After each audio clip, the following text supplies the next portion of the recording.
అదే RTV app వార్తల్ని క్షణాల్లో చదివే అవకాశం ఉంటుంది. ఒక న్యూస్ పేపర్, ఒక టెలివిజన్ ఛానల్ మీ చేతుల్లో ఎప్పుడూ ఉంటాయి. గత వారం రోజుల నుండి కడియం శ్రీహరి గారు ఫ్రస్ట్రేషన్కు లోనై ఏం మాట్లాడుతుండో తెలియట్లేదు. 73 సంవత్సరాలు దాటి 74 సంవత్సరాలు, అది అఫీషియల్ అయినా కాకుండా కూడా 75 సంవత్సరాల మనిషి ఓల్డ్ ఏజ్లో అంటే వృద్ధాప్యంలో కొన్ని లక్షణాలు వస్తాయి. Mania, dementia, depression. మానియా అంటేనేమో జర పిచ్చి పిచ్చిగా కాలిగా మాట్లాడతారు. తర్వాత డిమెన్షియా అంటే మతి మార్పుతో ఏం మాట్లాడిందో మళ్ళీ తెలియకుండా మాట్లాడడం. డిప్రెషన్ అంటే ఏదో ఆందోళనకు గురవడం. ఎందుకోసం అంటే మొన్ననే పెద్ద మంచి ప్రముఖ టీవీ ఛానల్లో మీరు ఏ పార్టీలో ఉన్నారంటే నేను ఎక్కడున్నానో అక్కడే ఉన్నానని చెప్పే కార్యక్రమం చేశాను. అంటే కనీసము టాల్మెన్గా చెప్పడైనా ఏ పార్టీలో ఉన్నాడో చెప్పుకోలేని పరిస్థితి ఉండే. మళ్ళీ నిన్నగా మొన్న పెద్దపెండాల్లో మాట్లాడతాడు, గతం నేను కాంగ్రెస్ పార్టీలో ఉన్నాను, సంవత్సరం కింద కాంగ్రెస్ పార్టీలో చేరాను. మళ్ళీ నిన్న మొన్న చేయలేదు, సంవత్సరం కింద కాంగ్రెస్ పార్టీలో చేరాను చెప్పాడు. అంటే దొంగతనం చేసిండు, దొంగ దొరికిండు, నేరం మాత్రము మొన్న ఒప్పుకున్నాడు. కడియం శ్రీహరి ఎవరైనా నవ్వితే ఓర్చుకోడు, సంతోషంగా ఉంటే ఓర్చుకోడు, తెల్ల బట్టలు వేసుకుంటే ఓర్చుకోడు, మంచిగా మాట్లాడితే ఓర్చుకోడు. అదేవిధంగా ఎవరి ఎదుగుదలను ఓర్చుకోడు. కారణం ఏంటంటే ఆయన మేనరిజం, అహంకారం, అపహాస్యం చేస్తుంటాడు. ఆ గర్వంతో ఎవరిని లెక్క చేయని తనం, డిక్టేటర్ అయిన మేనరిజం, నిరంకుశం, మొత్తం కూడా నిర్బంధము, నిరంకుశము, అక్రమ కేసులు, అక్రమ అరెస్టులు, నకిలీ ఎన్కౌంటర్లకు ఆయన స్పెషలిస్టు. కులం కోసం కానీ, తన నియోజకవర్గం కోసం కానీ, తన ఊరు కోసం కానీ, తన జిల్లా కోసం కానీ, తన రాష్ట్రం కోసం కానీ ఒక్కటన్నా ఇది కడియం శ్రీహరి మార్కు అని చెప్పడానికి ఈ టాల్మెన్కు ఒక్కడు కూడా లేదు. బీజేపీకి రమ్మంటే తప్పకుండా తండ్రి కూతురు ఇద్దరు కూడా బీజేపీకి ఎప్పుడో జంపు చేయాలని అవుతాడు. ఎందుకంటే అభివృద్ధి అనేది ఆయన నినాదం అయితే అనుకున్న లక్ష్యం ఇక్కడ నెరవేరట్లేదు. ఎందుకంటే పక్కన 1560 కోట్లు బీర్ల ఐలయ్య తీసుకొచ్చాడు, పక్కన నాయని రాజేందర్ రెడ్డి 6000 కోట్ల రూపాయలు తీసుకొచ్చాడు. పార్టీ మారి కొండంతో వెల్కం తీసుకొచ్చినట్టు 800 కోట్లు అన్నాడు. 800 కోట్లలో 250 కోట్లు ఇంటిగ్రేటెడ్ స్కూలు మీరే సాక్ష్యము. ఎక్కడ కూడా పనులు మొదలు పెట్టలేదు ఇప్పటి వరకు కూడా. డిగ్రీ కళాశాలకు 5 కోట్లు పనులు ఎక్కడ మొదలు పెట్టలేదు. సాగు తప్పి కన్నులు ఒట్టబడ్డట్టు ఓడిపోతాడనే 4400తో గెలుచుడు, ఓడిపోతాడనే 4112తో గెలుసు, ఓడిపోతాడని చెప్పేసి మొన్న 7000 ఓట్లతో గెలవడం జరిగింది. మరి ఎందుకు మాట చెప్పంటే నువ్వు ప్రజానాయకుడు కాదు, నీవు ఫక్తు రాజకీయ నాయకుడివి. కాబట్టి నీ ఎత్తులు, జిత్తులు, కుట్రలు, కుతంత్రాలు ఇక గణపురం నియోజకవర్గంలో చెల్లవు. కడియం శ్రీహరికి ఇది నేను చేసినాను చెప్పుకోవడానికి ఏమీ ఎక్కడ కూడా లేదు. కాబట్టి ఇప్పటికైనా నువ్వు నీ పని ఏదో చేసుకుంటావు, మరి లెక్క ఊర్లలోకి వెళ్తున్నావు, ఏదో ఉన్నావు. కానీ రేపు ఒకవేళ నువ్వు అనుకుంటున్నావు, ఒకవేళ బై ఎలక్షన్లు వస్తే నేను అనుకోవట్లేదు, నువ్వే అనుకొని ఆగం అయిపోతున్నావు. నేను ఇంతకుముందు అన్నా కదా, స్టేషన్లో ఏం మాట్లాడతలేని పరిస్థితున్నది. ఈ ఒక్కరోజే లింగాల గణపురంలో 12 ఊర్లు పెట్టుకున్నాం. నేను కూడా ఊర్లు పెట్టుకున్నా, 7 ఊర్లు పెట్టుకున్నాం అదే లింగాల గణపురంలో. ఆయన నిరంకుశ పాలన పోలీసుల ద్వారా, డిఎస్పీ ద్వారా, ఏసీబీ ద్వారా, సిఐ ద్వారా, పోలీసుల ద్వారా ఆగం అని చెప్పేసి ఇది అధికార పార్టీ గవర్నమెంట్ ప్రోగ్రాము, మీరు ఓన్లీ పార్టీ పరంగా చేస్తున్నారు కాబట్టి అది మేము అధికార ప్రోగ్రాం డిస్టర్బ్ కాకుండా చేస్తామని చెప్పేసి నిరంకుశంగా మా ప్రోగ్రాంను ఆఫ్ చేయడం జరిగింది. దాన్ని తీవ్రంగా ఖండిస్తాం. దండోర్ అంటేనే పాటలు, దండోర్ అంటేనే ఎగురుడు, దండోర్ అంటేనే ధూమ్ ధామ్. ఎందుకంటే ధూమ్ ధామ్ కళాకారులందరూ కూడా దండోర వాళ్ళే. నా జాతి బిడ్డలని చెప్పుకోవడానికి నేను గర్వపడుతున్నా. మాదిగ సంస్కృతి తెలంగాణ సంస్కృతి. తెలంగాణ సంస్కృతిలో ఆట పాట ఎగురుడు దునుకుడు తెలంగాణ సంస్కృతిలో భాగంగా విందులు దావతులు ఉంటాయి 100%. అక్కడ పంచభక్ష పర్వణాలు తిన్నరా గడక మార్షికలు తిన్నరా కానీ మనస్ఫూర్తిగా ఆత్మీయతను పంచుకొని తెలంగాణ సంస్కృతిలో భాగంగా తెలంగాణ అట్లా జరుగుతాయి. నీకు ఆ తెలంగాణ సోయి లేకపోతే ఎవరేం చేస్తారు? అరే సిగ్గు శరం ఉండాలి.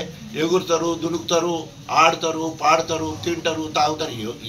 ఏంది ఆ భాష ఏంది? అరే నువ్వేం అభివృద్ధి చేసినావు నేనేం అభివృద్ధి చేసిన దాని విషయం మాట్లాడుకోవాలి. ఎస్, నేను అనేక ఈ తెలంగాణ ప్రభుత్వం ఏర్పడ్డ మరి ఈ 10 సంవత్సరాల్లో ఏ కార్యక్రమం అంటే మొత్తము 15 సంవత్సరాలు నా ఎమ్మెల్యే పదవి ఆడుతూ పాడుతూ అలసిపోకుండా పనిచేసినాం. ఉదయం నుండి రాత్రి వరకు గొప్పగా పనిచేసినాం. ఆ అలసటను మర్చిపోవడానికి కోలాటం డప్పు డోలు అనేక రకాలుగా ఎగరడం దునకడం ధూమ్ధాం కళాకారులతో కలిసి మనం ఎగరడం కూడా జరుగుద్ది. ఎందుకంటే వచ్చిన వాళ్ళందరిలో ఉత్సాహం నింపాలంటే కార్యకర్తల్లో ఉత్సాహం నింపాలన్నప్పుడు తప్పకుండా నాయకుడు అనేవాడు ప్రతి దాంట్లో ముందు వరుసలో ఉండాలి. నువ్వేమో గౌరవం అవుతుంది, నాకేమో ఇక్కడ పుట్టి పెరిగిన అయితే ఆత్మీయత ఎక్కువ, చుట్టాలు ఎక్కువ, బంధువులు ఎక్కువ, స్నేహితులు ఎక్కువ, క్లాస్మేట్స్ ఎక్కువ. ఆ రకంగా నాకున్న ఆత్మీయతో నువ్వు పోల్చుకోవాలంటే నక్కకు నాగలోకు అనుకున్నంత తేడా. అందుకనే నేను వరుసగా 4 సార్లు గణపురం గడ్డ మీద 4 సార్లు వరుస భారీ మెజార్టీతో గెలవడం జరిగింది. నువ్వు సావు నోట్లో తలబెట్ట ఏమంటారు, సావు నోట్లో ఏమంటారు, అంటే సావు తప్పి కన్నులు ఒట్టబడ్డట్టు, అది సావు తప్పి కన్నులు ఒట్టబడ్డట్టు ఓడిపోతాడనే 4400తో గెలుచుడు, ఓడిపోతాడనే 4112తో గెలుసు, ఓడిపోతాడని చెప్పేసి మొన్న 7000 ఓట్లతో గెలవడం జరిగింది. మరి ఎందుకే మాట చెప్తానంటే నువ్వు ప్రజానాయకుడు కాదు, నీవు ఫక్తు రాజకీయ నాయకుడివి. కాబట్టి నీ ఎత్తులు పిత్తులు కుట్రలు కుతంత్రాలు ఇక గణపురం నియోజకవర్గంలో చెల్లవు. నేను 94 నుండి ఇప్పటి వరకు అంటే 2024 30 సంవత్సరాల కాలంలో ప్రజా జీవితంలో మరి జాతీయ స్థాయిలో పిల్లల డాక్టర్ అవార్డు తీసుకురావడం కాకుండా మాదిగా అస్తిత్వం కోసం, మాదిగా ఆత్మగౌరవం కోసం, మాదిగా ఉనికి కోసం దండోరా ఉద్యమం ద్వారా నేను రాజకీయాలకు రావడం జరిగింది. ఆ రకంగా సాంస్కృతిక కార్యక్రమాలు అక్కడి నుంచి వెళ్ళి మొదలు కావడం జరిగింది. టీఆర్ఎస్ పార్టీ అధికారంలోకి వచ్చిన తర్వాత ఏ కార్యక్రమం చేసినా మిషన్ కాకతీయ అంటే చెర్ల దగ్గరికి పోయేటప్పుడు డప్పు కొట్టుకున్న పోయేది, కోలాటం ఆడుకుంటున్నా పోయేది. మిషన్ కాకతీయ నీళ్ళు ఇచ్చేటప్పుడు అట్లే చేసేది. అదేవిధంగా పల్లె ప్రగతి కార్యక్రమం చేస్తే ఊరంతా పండుగ లెక్క ఆట పాట అనేక రకాలుగా ముందుకు పోయే కార్యక్రమం. పల్లె ప్రకృతి ఏమంటారు దాన్ని, పల్లె ప్రగతి కార్యక్రమంలో ఆ రకంగా అనేక కార్యక్రమాలు చేయడం. తర్వాత రైతు బంధు విషయంలో మొత్తం నియోజకవర్గం మొత్తం తిరుగుతూ మరి ప్రజలకు ఆటపాటలతో ప్రతి ఊరిలో పాదయాత్ర చేసి పల్లె నిద్ర చేయడం జరిగింది. దళిత బంధు తీసుకొస్తే దళిత వాడల్లో పడుకొని ప్రతి ఊరిలో దప్పుగొట్టుడు ఎగురుడు దుంకుడు చేయడం జరిగింది. చివరికి దశాబ్దోత్సవాలు 10 సంవత్సరాలు గొప్పగా చేసినామని చెప్పి 10 సంవత్సరాల ఉత్సవాన్ని గొప్పగా మరి 1000 మంది కళాకారులతో ఆడుతూ పాడుతూ భోజనం ఏర్పాటు చేసి నైట్లో ఏదో ఒక పెద్ద మేజర్ గ్రామ పంచాయతీ తీసుకొని అక్కడ రచ్చబండ నిర్వహించి మొత్తం 10 ఏళ్లలో మనం ఏం సాధించినాం, ఇంకా మనకేమైనా అవసరం ఉందా అని చెప్పేసి గొప్పగా ప్రజల నుండి ఫీడ్బ్యాక్ తీసుకొని గొప్పగా 21 రోజులు మరి ఆత్మీయ సమావేశాలు ఏర్పాటు చేసుకున్నాం. దశాబ్దోత్సవాలు కూడా చేసుకోవడం జరిగింది. కడియం శ్రీహరి ఎక్కడ కూడా ఎప్పుడు కూడా ఈ అసెంబ్లీలో మాట్లాడిన కోడ్ నేను తీసుకున్నా. నవ్వడం ఒక యోగం, నవ్వించడం భోగం, నవ్వకపోవడం రోగం.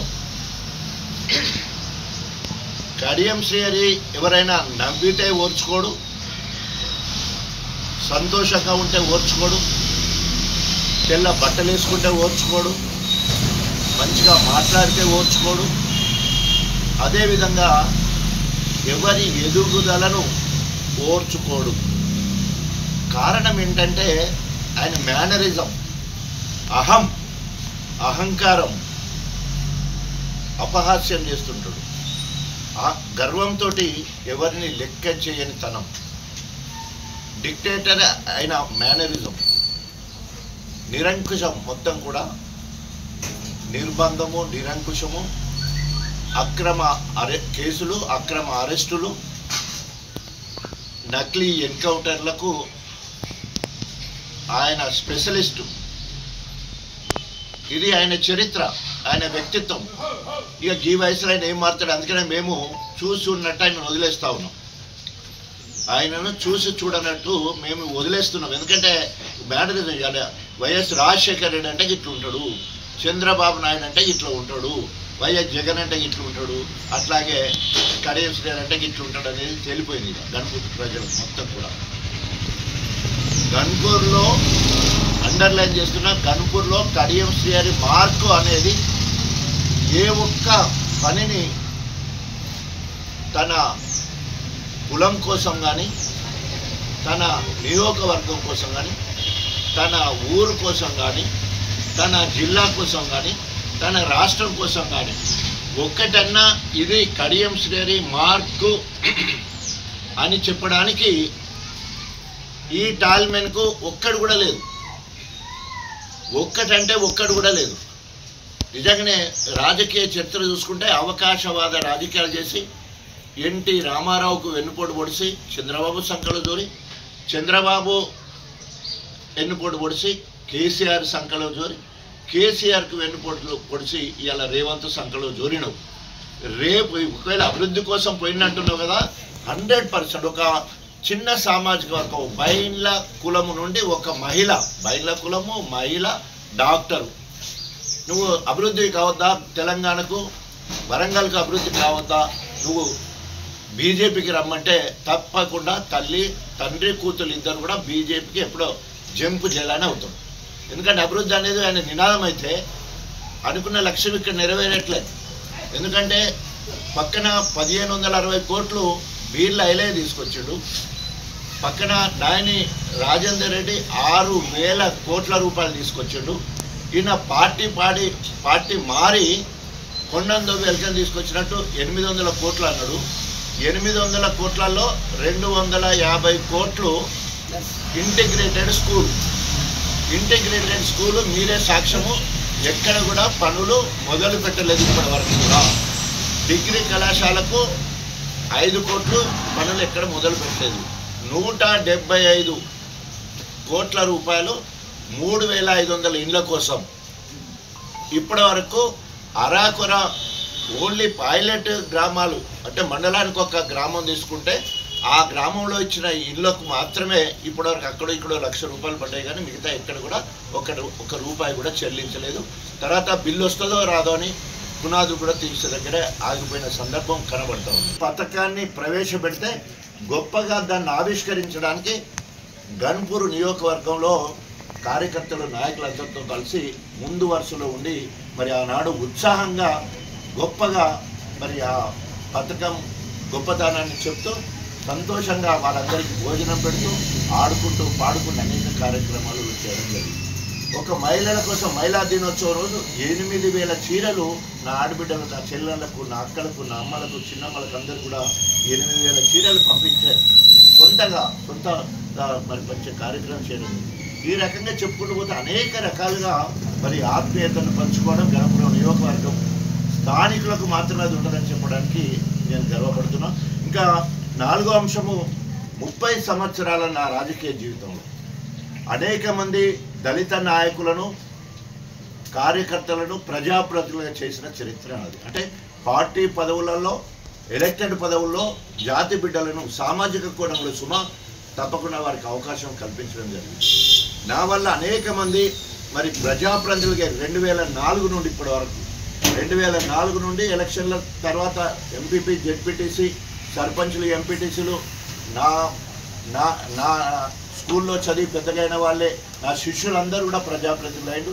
2009లో ఎంపీపీ, జెడ్పీటీసీ, తర్వాత సర్పంచులు, ఎంపీటీసీలు 90% నేను వారికి బీఫామ్ ఇచ్చి మరి ముందు వరుసలో ఒంటి కాలు మీద గెలిపించుకోవడం జరిగింది. 2014లో 15 తర్వాత లోకల్ బాడీ ఎన్నికలు వస్తే అప్పుడు అట్లాగే గెలిపించుకున్నాం. 2023 తర్వాత. సో ఎప్పుడు కూడా ఇప్పటి వరకు అత్యధిక ప్రజాప్రతినిధులను తయారు చేసిన కాన్స్టిట్యున్సీ, అత్యధిక నాయకులను తయారు చేసిన కాన్స్టిట్యున్సీ గణపురం నియోజకవర్గం. సో వీళ్ళందరూ కూడా నా దృష్టిలో ఎదిగిన నాయకులు అందరూ ఇక్కడ గణపురంలో, వాళ్ళందరూ కూడా గణపురానికి రత్నాలు. వాళ్ళ అవకాశవాదంగా ఏదైనా మాట్లాడినా కూడా పెద్దగా పట్టించుకోవడం అవసరం లేదు. దానికి ఎన్నుకుండి ఎవరు బెదిరించి అదిరించి మాట్లాడిస్తున్నారో తెలుసు. నేను తయారు చేసిన వాళ్ళందరూ కూడా, నేను తయారు చేసిన నాయకులు ఏ మండలంలో ఎవరెవరు ఉన్నారు, మరి అలాంటి వాళ్ళు ఎదిగే క్రమంలో వాళ్ళు నాకేమిచ్చారు, నా వల్ల వారు ఎంత సంపాదించుకున్నారు. ఒకసారి మొత్తంగా ఒక్కొక్కరి చరిత్ర తీసుకుంటే వాళ్ళు రాజకీయాలలో రాకముందు వాళ్ళ రాజకీయ పరిజ్ఞానం ఎంత, వారికి ఏం పోస్టులు ఉండే, రాజన్న దగ్గరికి వచ్చినాక వారు నామినేటెడా, ఎలక్టెడా, లేకపోతే పార్టీ పదవులు ఇదే విధంగానన్నా మరి వారి కుటుంబంలో ఎదిగారా లేరో ఒకసారి చూస్తే వారు నాకిచ్చినలా నేను వాళ్ళు నా వల్ల వాళ్ళు సంపాదించుకున్నారా తెలిసిపోతుంది. కాబట్టి వాళ్ళందరూ కూడా ఇప్పటికీ కూడా కృతజ్ఞతగా నా కోసం పనిచేయడానికి సిద్ధంగా ఉన్నారు. ఎందుకంటే 20 ఏళ్ల నుండి వాళ్ళని కంటికి రెప్పలా కాపాడుకున్నాయి. 2004 నుంచి వెళ్ళి 2023-24 వరకు వాళ్ళ కంటికి రెప్పలా కాపాడుకున్న అవకాశవాదంగా బీఆర్ఎస్ పార్టీ నుండి కడియం శ్రీహరి నిలబడ్డాడని వాళ్ళు గెలిపించలే తప్ప, తర్వాత ఆయన కాంగ్రెస్లోకి పోవడం వల్ల ఎక్కడ మమ్మల్ని కక్ష కట్టి బిల్లులు రాకుండా చేస్తాడో, లేదా మమ్మల్ని కేసులలో ఇరికిస్తాడో, లేదా మమ్మల్ని ఏ రకంగా పగ తీసుకుంటాడు కావచ్చు అని భయపడి గుడిజలో పడ్డ ఎలికే లెక్క వాళ్ళందరూ ఆగమాగం అవుతూ ఉన్నారు. ఉండు అట్టే ఉంటున్నారు. కానీ అన్న మళ్ళా ఆయన మా కోసం వచ్చి ప్రచారం చేయలేడు, మేము గెలవం, తప్పకుండా మళ్ళీ మమ్మల్ని చూడాలని చెప్పేసి చాటుకో మాటుకో ఫోన్లు చేస్తాను, వ్యక్తుల ద్వారా మరి ఇన్ఫర్మేషన్ కూడా పంపిస్తున్నారు. వాళ్ళందరూ కూడా నిజంగా చెప్పాలంటే నేను తయారు చేసిన ప్రజాప్రతినిధులందరూ నాకు టచ్లో ఉన్నారు, నాకు ఇప్పటికీ టచ్లో ఉన్నారు. కాబట్టి ఆయన వాళ్ళు అనుకోవడానికి అవకాశం లేదు. తెలుగులో న్యూస్ కి ఫాస్టెస్ట్ యాప్ ఇప్పుడు టోటలీ న్యూ అవతార్లో జస్ట్ 5 seconds లో కంప్లీట్ న్యూస్. సోషల్ మీడియాలో ట్రెండ్స్ కి one stop solution. Live TV app voice search option తో ఇప్పుడే డౌన్లోడ్ చేయండి లేదా అప్డేట్ అయిపోండి. యాప్ లింక్ డిస్క్రిప్షన్ లో ఉంది.